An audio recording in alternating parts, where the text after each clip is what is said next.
இன்றைக்கி நம்ம lemon and நெல்லிக்காய் அம்லா இதோடைய ரெண்டும் சேர்த்து நம்ம ஒரு பிக்கிள் பண்ண போகிறோம்.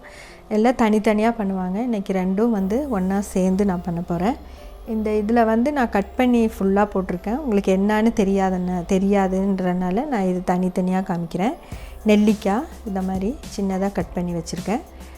லெமன் இதுவும் இந்த மாதிரி கட் பண்ணி வச்சுருக்கேன். இது ஜிஞ்சரும் இது மாதிரி சின்னதாக. அதே மாதிரி க்ரீன் சில்லி அண்டு கார்லிக் வெள்ளை வெங்காயம் இவ்வளோ நான் இந்த மாதிரி கட் பண்ணிவிட்டு இதில் ஆட் பண்ணியிருக்கேன். இதையும் இதில் போடுறேன். இது நான் உங்களுக்கு தெரியறதுக்காக நான் இதை மாதிரி வச்சேன். பாருங்கள், இதில் நான் என்ன எடுத்திருக்கேன்னா வெள்ளை வெங்காயம், க்ரீன் சில்லி அண்டு ஜிஞ்சர் இதெல்லாம் பொடி பொடியாக சின்னதாக கட் பண்ணி போட்டிருக்கேன். ஸ்மால் பீஸாக. அம்லா, லெமன் இதுதான் நான் எடுத்தது. இது ஃபுல்லாக சின்னதாக கட் பண்ணி போட்டிருக்கேன். ஃபஸ்ட்டு ஒரு வீடியோ போட்டிருந்தேன் நெல்லிக்காய் அம்லா பிக்கிள். அதே மாதிரி நம்ம இது ஸ்டீமில் வைக்கிறோம். ஸ்டீமில் வச்சுட்டு கொஞ்சம் ஸ்டீமில் வச்சு எடுத்துகிட்டு நம்ம பிக்கிள் பண்ணலாம். சரி, இப்போ ஸ்டீமில் வைக்க போகிறேன். இப்போ தண்ணி சூடாயிருச்சு. இந்த மாதிரி பாத்திரம் உள்ளே வைக்கிறாங்க. இதை நம்ம போடுவோம். ஸ்டீமில் வச்சுருக்கேன். இப்போ நான் இதை மூடுறேன். ஸ்டீமில் வச்சு எடுக்கணும். ஒரு 10 மினிட்ஸ் விட்டுட்டு எடுப்போம். வெந்தயம் பெனிகிரிக்கை போடுறேன். வறுக்கலாம்.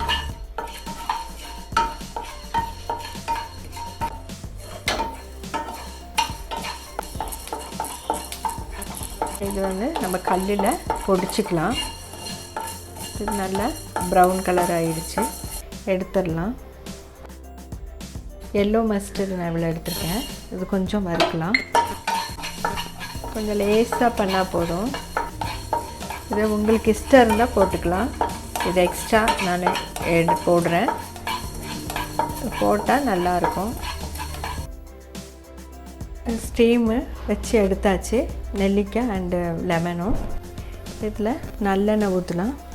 நல்லெண்ணெய் தான் ஊற்றணும். நல்லெண்ணெயில் தான் நம்ம பிக்கிள் செய்யணும். பாருங்கள், நல்லெண்ணெய் இது ஊற்றுறேன்.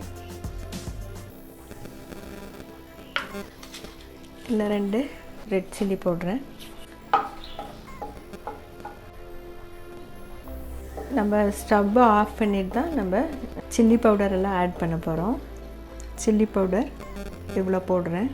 எனக்கு ஒரு 3/4 கிலோவுக்கு மேலே இருக்குது. அதனால் உங்களுக்கு காரம் எவ்வளோ வேணுமோ அவ்வளோ போட்டுக்கலாம். காஷ்மீர் சில்லி கலருக்கு.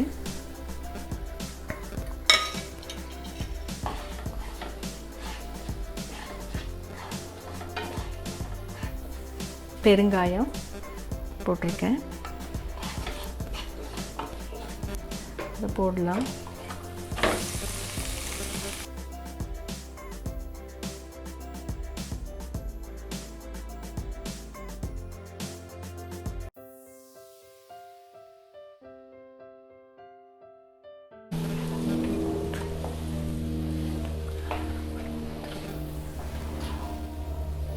ஸ்டவ்வை ஆஃப் பண்ணிட்டு தான் நான் இதெல்லாம் சேர்த்திருக்கேன். Chilli powder, Kashmir chilli and பெருங்காயம் இதெல்லாம் நான் ஆஃப் பண்ணிட்டு தான் சேர்த்தினேன். நம்ம எண்ணெய் சூடானதுக்கப்புறம் ஸ்டவ்வை ஆஃப் பண்ணிக்கணும். இல்லைனா லோ ஃப்ளேமில் கூட வச்சுக்கலாம். அது கரிஞ்சிரும். அதனால நான் ஆஃப் பண்ணிட்டேன். இது ஆல்ரெடி ஸ்டீமில் வச்சது சூப்பராக வெந்திருக்கு. ஸ்டீமில் வச்சனால எந்த தண்ணியும் வெளியே போகலை. இந்த மாதிரி நம்ம ஸ்டீமில் வச்சு பண்ணும்போது இந்த பொடியாக கட் பண்ணனால ஸ்மாலாக பீஸெல்லாம் கட் பண்ணியிருக்கேன். அதனால இது ரொம்ப சூப்பராக வெந்திருக்கு. ஜிஞ்சர் அண்டு கார்லிக், லெமன், நெல்லிக்காய் எல்லாமே. இது எல்லோ மஸ்டர்டு நான் வறுத்து பொடிச்சிருக்கேன். நான் கல்லில் தான் பொடித்தேன். ஆர்டினரி மஸ்டர்டே வறுத்துட்டு பொடிச்சு போடலாம். என்கிட்ட இருந்தனால அது போட்டிருக்கேன். இது ஃபெனிக்ரிக்கு. இது வறுத்துட்டு போடணும். வறுத்து பொடிச்சிருக்கேன்.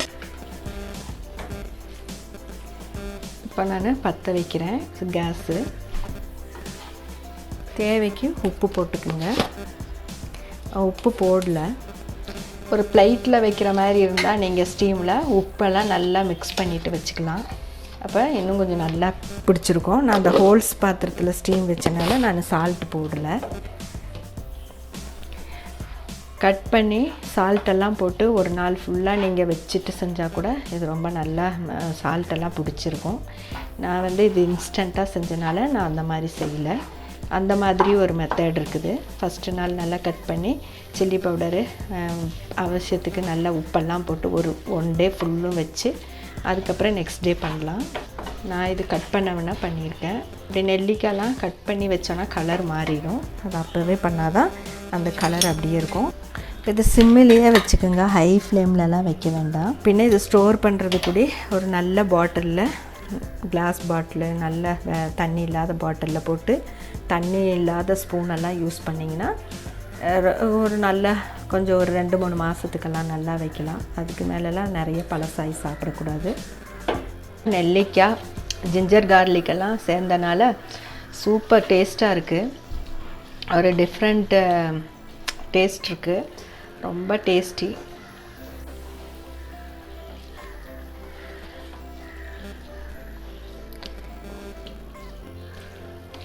எல்லாம் அம்லா லெமன் எல்லாம் தனித்தனியாக தான் பண்ணுவாங்க.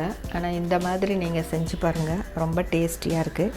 நம்ம செஞ்சு யூஸ் பண்ணி பார்த்துட்டு தான் நான் இது உங்களுக்கும் நான் சொல்கிறேன். பாருங்கள், இது ஒரு ஸ்பூன் போட்டால் போதும் வினிகரு, நிறையெல்லாம் போட வேண்டாம்.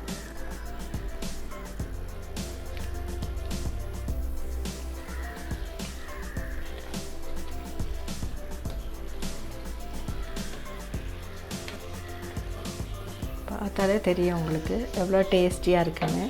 நம்ம பெருசாக கட் பண்ணி போடுறத விட சின்னதாக கட் பண்ணும்போது ஒரு ஜாம் இதுக்கு மாதிரி வந்துருச்சு. இது ப்ரெட்டுக்கெல்லாம் ரொம்ப டேஸ்ட்டாக இருக்கும். ப்ரெட்டு, தோசை.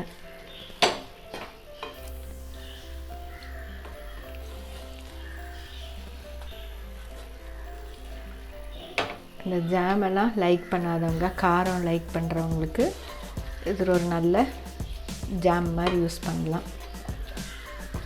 இப்போ நான் இந்த வினிகர் வந்து ஊற்றுறேன்.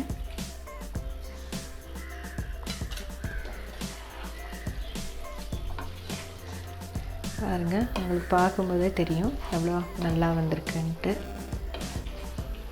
பாருங்கள் எப்படி வந்திருக்குன்னு உங்களுக்கே தெரியும்.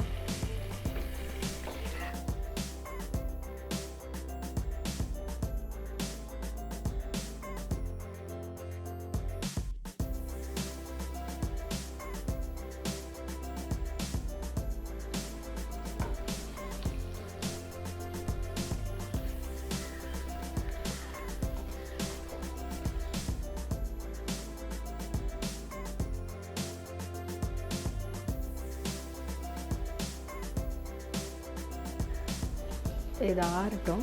ஆறுனதுக்கப்புறம் நம்ம ஸ்டோர் பண்ணலாம். இப்போ பிக்கிள் ரெடி ஆயிடுச்சு. நம்ம பாட்டிலில் போடுறோம். இந்த மாதிரி காஞ்ச பாட்டிலில் தண்ணி இல்லாமல் போட்டு வச்சுக்கோங்க.